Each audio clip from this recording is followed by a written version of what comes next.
मित्रांनो, आज आपण माहिती घेणार आहोत उत्तर सोलापूर शहर मतदारसंघाची, ज्याचा विधानसभा क्रमांक आहे 248.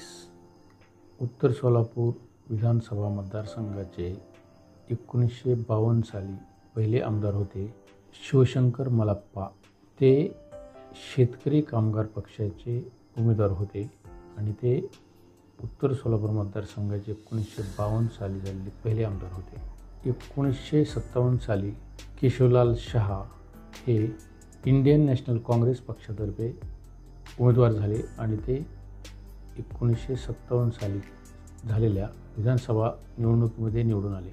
1962 साली उत्तर सोलापूर मतदारसंघाचे उमेदवार होते व्यंकप्पा मडूर, जे कम्युनिस्ट पार्टी ऑफ इंडियातर्फे निवडणूक लढवत होते. त्यांचे प्रतिस्पर्धी म्हणून केशवलाल शहा हे इंडियन नॅशनल काँग्रेसचे उमेदवार होते. या निवडणुकीमध्ये व्यंकप्पा मडूर यांना 23,025 मते पडली, तर केशवलाल शहा यांना 20,301 मते पडली. यामध्ये व्यंकप्पा मडूर हे कम्युनिस्ट पार्टी ऑफ इंडियातर्फे निवडून आले. मित्रांनो, तुम्ही जर माझ्या चॅनलला सबस्क्राईब केलेलं नसेल, सबस्क्राईब करा, लाईक करा आणि शेअर करायला विसरू नका.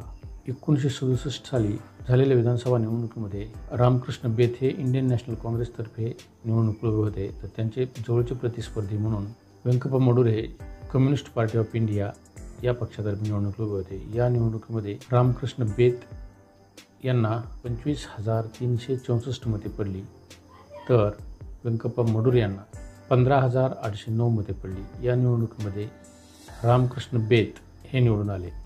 1972 साली झालेल्या विधानसभा निवडणुकीमध्ये रामकृष्ण बेथ हे इंडियन नॅशनल काँग्रेसतर्फे निवडणूक लढवत होते, तर त्यांचे जवळचे प्रतिस्पर्धी म्हणून व्यंकप्पा मडूर हे कम्युनिस्ट पार्टी ऑफ इंडियातर्फे निवडणूक लढवत होते. या निवडणुकीमध्ये रामकृष्ण बेथ यांना 25,364 मते पडली, तर व्यंकप्पा मडूर यांना 21,301 मते पडली. या निवडणुकीमध्ये रामकृष्ण बेथ हे निवडून आले. 1978 साली झालेल्या विधानसभा निवडणुकीमध्ये कम्युनिस्ट पार्टी ऑफ इंडिया स्वादी कम्युनिस्ट पार्टी या पक्षातर्फे निवडणूक लढवत होते नरसय्या आडम. त्यांचे जवळचे प्रतिस्पर्धी म्हणून दिकोंडा विठ्ठलराव हे इंडियन नॅशनल काँग्रेस या पक्षातर्फे निवडणूक लढवत होते. या निवडणुकीमध्ये नरसय्या आडम यांना 20,372 मते पडली, तर दिकोंडा विठ्ठलराव यांना 17,123 मते पडली.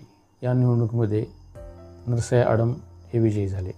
1980 साली झालेल्या विधानसभा निवडणुकीमध्ये बाबूराव चन्नाप्पा चाकोते हे काँग्रेस यूतर्फे निवडणूक लढवत होते, तर त्यांचे जवळचे प्रतिस्पर्धी म्हणून दिकोंडा विठ्ठल हे इंडियन नॅशनल काँग्रेसतर्फे निवडणूक लढवत होते. या निवडणुकीमध्ये बाबूराव चन्नाप्पा चाकोते यांना 25,870 मते पडली, तर दिकोंडा विठ्ठल यांना 25,769 मते मिळाली. या निवडणुकीमध्ये बाबूराव चन्नाप्पा चाकोते हे विजयी झाले. 1985 साली झालेल्या विधानसभा निवडणुकीमध्ये बाबूराव चाकोते काँग्रेस यूतर्फे निवडणूक लढवत होते. त्यांचे जवळचे प्रतिस्पर्धी म्हणून रवींद्र राळेरासकर हे भारतीय जनता पार्टीतर्फे निवडणूक लढवत होते. या निवडणुकीमध्ये बाबूराव चाकोते यांना 38,370 मते पडली, रवींद्र राळेरासकर यांना 23,302 मते पडली. या निवडणुकीमध्ये बाबूराव चाकोते हे विजयी झाले. 1990 साली झालेल्या विधानसभा निवडणुकीमध्ये लिंगराज वल्ल्याळ हे भाजपातर्फे उभे होते. त्यांचे जवळचे प्रतिस्पर्धी म्हणून बाबूराव चाकोते हे इंडियन नॅशनल काँग्रेसतर्फे निवडणूक लढवत होते. या निवडणुकीमध्ये लिंगराज वल्ल्याळ यांना 42,059 मते पडली, तर बाबूराव चाकोते यांना 32,128 मते पडली. या निवडणुकीमध्ये लिंगराज वल्ल्याळ हे विजयी झाले. 1995 झालेल्या विधानसभा निवडणुकीमध्ये लिंगराज वल्ल्याळ हे भाजपवर निवडणूक उभे होते, तर त्यांचे जवळचे प्रतिस्पर्धी म्हणून अरलप्पा अब्दुल पुरकर हे इंडियन नॅशनल काँग्रेसतर्फे निवडणूक लढवत होते. या निवडणुकीमध्ये लिंगराज वल्ल्याळ यांना 36,077 मते पडली, तर अरळप्पा अब्दुल पुरकर यांना 20,883 मते पडली. या निवडणुकीमध्ये लिंगराज वल्ल्याळ हे विजयी झाले. 1999 साली झालेल्या निवडणुकीमध्ये विश्वनाथ बाबूराव चाकोते हे काँग्रेसतर्फे निवडणूक लढवत होते, तर त्यांचे जवळचे प्रतिस्पर्धी म्हणून किशोर देशपांडे हे भाजपतर्फे निवडणूक लढवत होते. या निवडणुकीमध्ये विश्वनाथ चाकोते यांना 29,167 मते पडली, तर किशोर देशपांडे यांना 26,240 मते पडली. या निवडणुकीमध्ये विश्वनाथ चकोते विजयी झाले. 2004 साली झालेल्या विधानसभा निवडणुकीमध्ये विजयकुमार देशमुख हे भाजपतर्फे निवडणूक उभे होते. त्यांचे जवळचे प्रतिस्पर्धी विश्वनाथ चकोते हे इंडियन नॅशनल काँग्रेसतर्फे निवडणुकीला उभे होते. या निवडणुकीमध्ये विजयकुमार देशमुख यांना 32,665 मते पडली, तर त्यांचे जवळचे प्रतिस्पर्धी विश्वनाथ चकोते यांना 25,392 मते पडली. या निवडणुकीमध्ये विजयकुमार देशमुख हे विजयी झाले. 2009 साली झालेल्या निवडणुकीमध्ये भाजपतर्फे विजयकुमार देशमुख हे निवडणुकीला उभे होते, तर त्यांचे जवळचे प्रतिस्पर्धी म्हणून महेश कोटे हे इंडियन नॅशनल काँग्रेसतर्फे निवडणुकीला उभे होते. या निवडणुकीमध्ये विजयकुमार देशमुख यांना 62,363 मते पडली, तर महेश कोटे यांना 52,273 मते पडली.